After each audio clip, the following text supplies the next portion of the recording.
कल्पना कीजिए, आसमान में सूरज अचानक छोटा होने लगे। पूरे ब्रह्मांड में खलबली मच गई है। एक अकेला चमकता हुआ बच्चा वो कर रहा है जो दानव युगों से नहीं कर पाए। अगर सूरज बुझ गया तो सृष्टि जम जाएगी। स्वर्ग के राजा को मजबूरी में एक मासूम पर सबसे भयानक प्रहार करना पड़ा।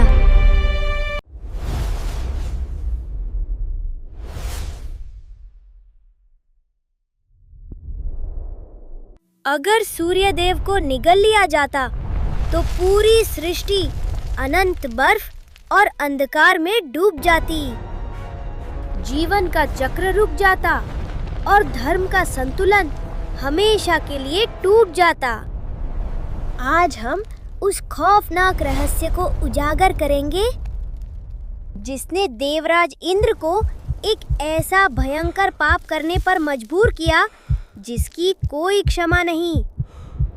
आप जानेंगे कि कैसे एक मासूम बच्चे की भूख ने देवलोक को घुटनों पर ला दिया और कैसे इस प्रलय ने ब्रह्मांड के सबसे शक्तिशाली रक्षक को जन्म दिया।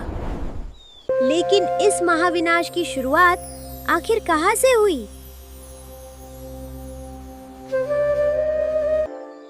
मारुति को एक ऐसी भूख लगी थी जो इस दुनिया की नहीं थी।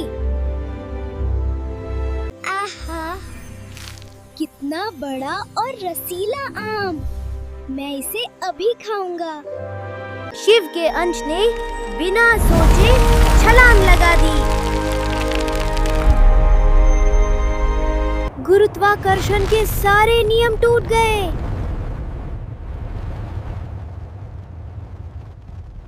बस थोड़ा और। ये बड़ा वाला आम तो मैं ही खाऊंगा। पवन देव अपने पुत्र को गर्व से देख रहे थे, लेकिन सूर्य के पास एक और खतरा मौजूद था। राहु, ब्रह्मांड का सबसे खूंखार राक्षस, सूर्य को निगलने और दुनिया को अंधकार में डुबाने के लिए तैयार था। तभी एक नन्हा सा चमकता हुआ बच्चा बीच में आ गया। मूर्ख बंदर के बच्चे, तू मेरे और मेरे खाने के बीच में क्या कर रहा है? हट जा यहाँ से, वरना तुझे भी खा जाऊंगा। तुझ जैसे नन्हे तिनके को मैं अभी कुचल दूंगा। ब्रह्मांड की शक्ति का स्वाद चख। ये पत्थर तो खिलौने जैसे हैं।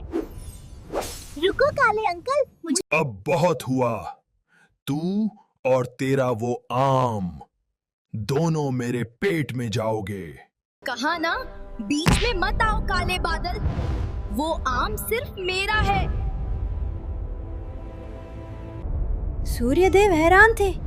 उनकी गर्मी ग्रहों को पिघला सकती थी, लेकिन इस बच्चे पर कोई असर नहीं हो रहा था। वो सूर्य को खाने के लिए आगे बढ़ा। सर्वनाश! सूर्यदेव संकट में है। ऐरावत, अभी चलो। मारुति ने अपना मुख खोला और अंतरिक्ष का सीना फट गया। सूर्य का तेज, उसकी ऊर्जा एक बवंडर की तरह खींचने लगी। धरती पर पल भर में दिन रात में बदल गया। जीवन देने वाला प्रकाश छिन रहा था। महासागर जमने लगे। हे बालक, ये तुमने क्या किया? सूर्यदेव को तुरंत बाहर निकालो, वरना पूरा ब्रह्मांड नष्ट हो जाएगा। बालक, तुमने ब्रह्मांड को अंधकार में धकेल दिया है।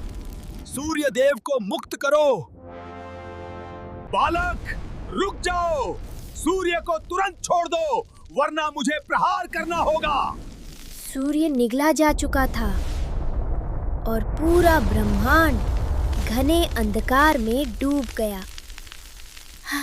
धर्म का तराजू टूट गया।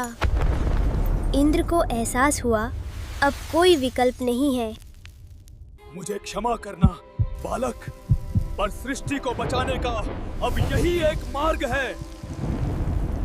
सृष्टि के संतुलन के लिए मुझे ये शक्ति मुक्त करनी ही होगी। अपनी धुन में मगन मारुति बेखबर था कि एक प्रहार सब कुछ बदलने वाला है। प्रहार! वज्र का आघात इतना भयंकर था कि पूरा सौर मंडल कांप उठा। उस वज्रपात से बालक का मुख खुला और सृष्टि को उसका प्रकाश वापस मिल गया। लेकिन वो दिव्य बालक मूर्छित होकर एक टूटे तारे की तरह धरती पर गिरने लगा। नहीं, मेरा अंश, मेरे प्राण वायु क्षीण हो रहे हैं। मारुति! पिता की चीख आसमान चीर गई और उन्होंने अपने गिरते हुए पुत्र को थाम लिया। मेरे पुत्र की ये दशा किसने की?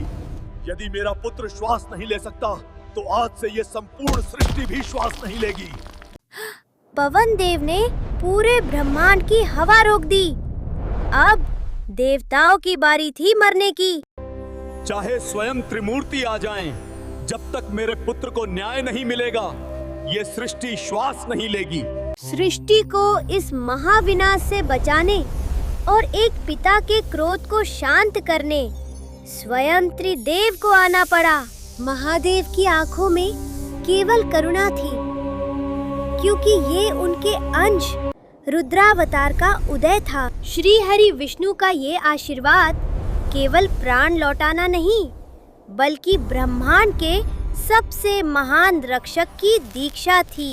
सृष्टि को बचाने संपूर्ण देवलोक अपने सबसे महान वरदानों के साथ उतरा। ब्रह्मा जी ने उसे सभी सांसारिक और खगोलीय अस्त्रों से अभय का वरदान दिया। महादेव ने उसे मृत्यु से ही मुक्त कर दिया।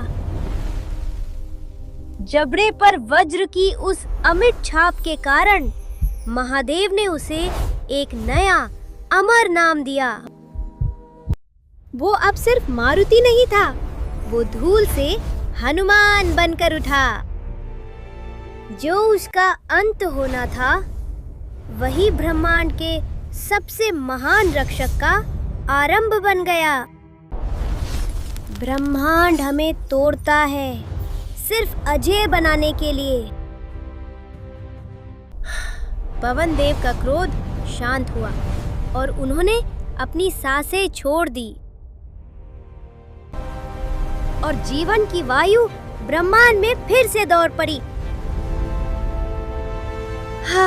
प्राण लौटते ही स्वर्ग में राहत की सांस ली, क्योंकि उनका अजय रक्षक आ चुका था। उस दिन सृष्टि में एक नई सुबह का उदय हुआ और तीनों लोगों को उनका सबसे शक्तिशाली नायक मिल गया। सूरज को छूने की चाह रखने वाला वो बालक गिराया तो गया, पर अब वो अजय होकर खड़ा था, सिर्फ ब्रह्मांड के सबसे महान रक्षक के रूप में उठने के लिए। लेकिन क्या हुआ जब इस अजय योद्धा ने सूर्य देव के उग्र रथ के सामने आकर अपनी शिक्षा की मांग की, और कैसे उसकी असीम भक्ति ने उसे पर्वत उठाने और महासागर लांघने की शक्ति दी। आगे की कथा के लिए स्क्रीन पर क्लिक करें। सनातन धर्म की लौ जलाए रखने के लिए लाइक, शेयर और चुंबक स्टूडियोज को सब्सक्राइब करें।